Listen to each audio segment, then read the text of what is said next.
Yeah.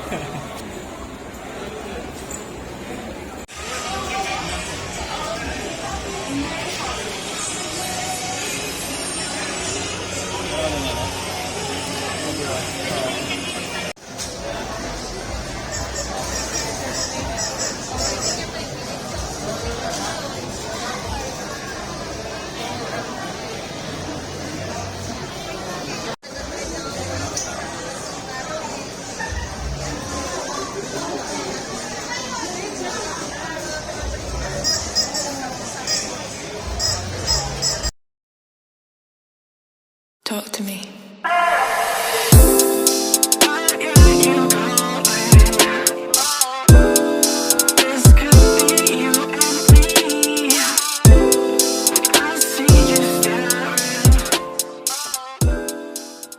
At sila na nga ang aking mga figures na nakuha ko from Christmas Toy-Con.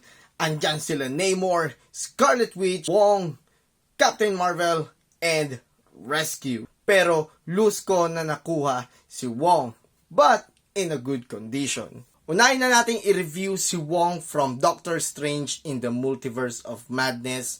Pero kahit loose ko lang siya nakuha, it's still in a good condition. As you can see, meron siyang tatlong alternative hands at isang accessory, which is this sword. Yung isang pair ng alternative hands ni Wong ay may naka-attach na mga magic spell effects.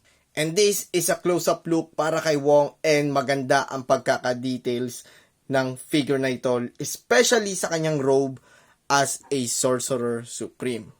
Yung kanyang articulation, basic na yan. Alam nyo na yan pagdating sa mga Marvel Legends kasi halos parehas lang yan. Pero pagdating dito sa kanyang leg part, medyo limit lang yung movement, especially dito sa may bandang upper leg part ni Wong.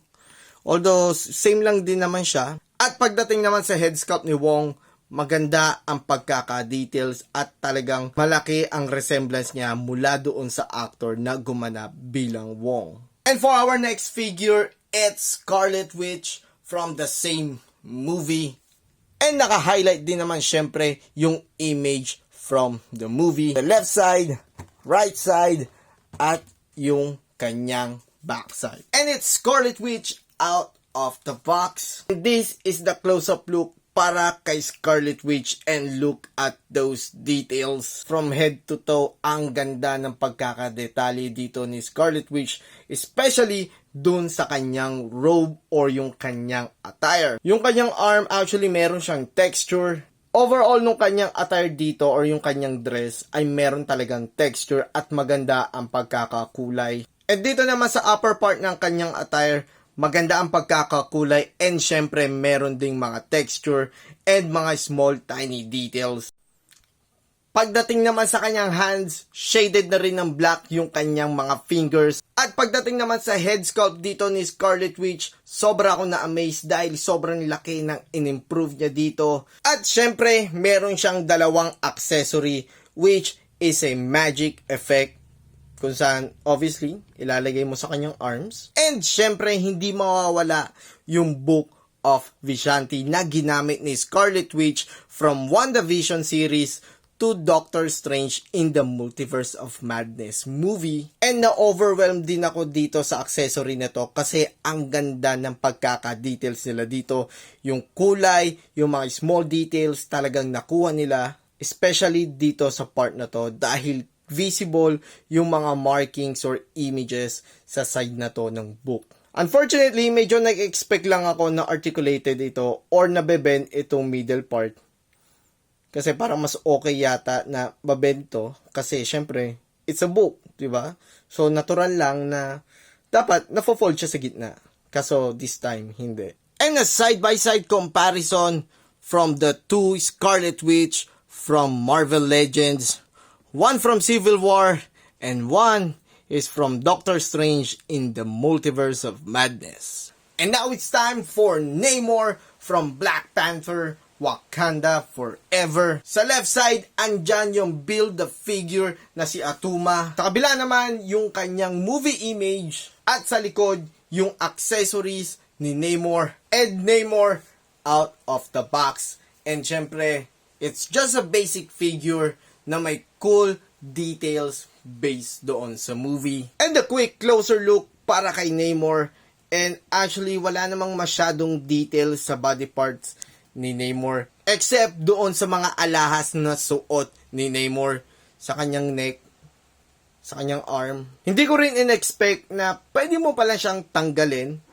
Kasi hindi naman siya nakadikit doon sa figure, which is good. Kagaya nito, inalis ko yung head ni Namor para makuha ko ang kanyang accessory.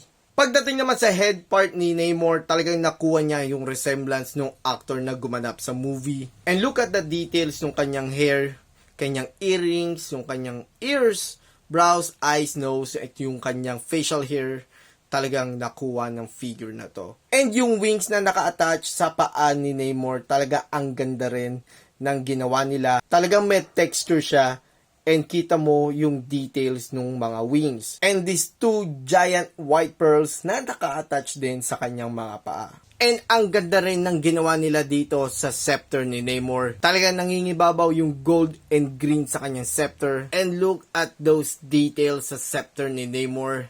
Talagang kitang-kita mo at hindi lang siya basta plain. Okay din tong scepter kasi hindi siya malambot. Medyo makapal siya kaya hindi siya ganun kadaling i-bend. And a side-by-side comparison between two Namor figures. And now it's time to unbox this 2-pack set from Infinity Saga.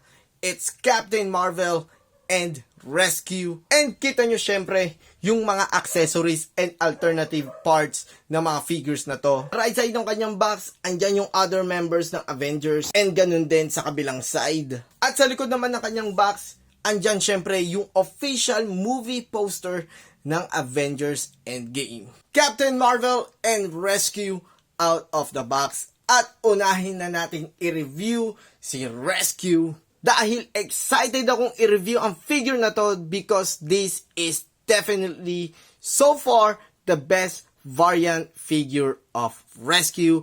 Bakit? Kasi meron siyang head ni Pepper Potts. Maganda rin ang paint dito ni Rescue compared dun sa isang naunang figure ni Rescue because this is more metallic compared dun sa isa. And syempre, nangingibabaw din yung secondary color ng kanyang armor, which is gold and silver.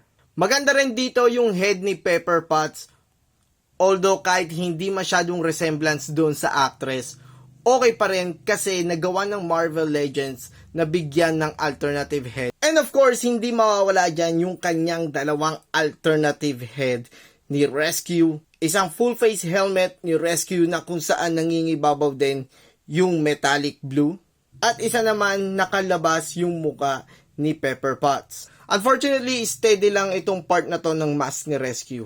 Siguro mas maganda kung kaya mo tong ibaba. At kahit sabihin mo na this is an alternative head of Pepper Potts, may mga difference pa rin akong nakikita between these two head. Mas maganda yung ginawa nilang details dito compared dito. Parang ang kapal ng makeup masyado dito ni Pepper Potts. Syempre, hindi mawawala yung ibang accessories ni Rescue dito. And syempre, hindi mawawala yung other accessories ni Rescue. At merong additional accessories para sa armor niya. And i-check natin yan later. At hindi mo lang siya basta-basta i-lift up ng ganun. Kasi pwede mo siyang i-detach. Like this. Tsaka mo naman ilalagay itong part na to ng kanyang accessory. Just like that. And naka-attach na lahat kay Rescue. And a side-by-side comparison between the two variants of Rescue. And now it's time for Captain Marvel. And first look pa lang, napakaganda na ng details dito ni Captain Marvel. And this is a closer look para sa kanyang attire. And ang ganda ng pagkaka-paint nila. Pagdating naman sa head, ang ganda rin ng ginawa nila dito. And sobrang ganda ng resemblance niya doon sa actress na gumanap na Captain Marvel. Itong part na to ng attire ni Captain Marvel, okay din ang ginawa nila kasi hindi siya nakadikit doon sa mismong attire or body ni Captain Marvel. Dahil pwede mo siyang galaw-galawin ng iba't ibang style. Pwede mo siyang gawin dito, pwedeng paganyan, pwedeng paganon, pwedeng paganyan. Meron siyang dalawang set or apat na alternative hands.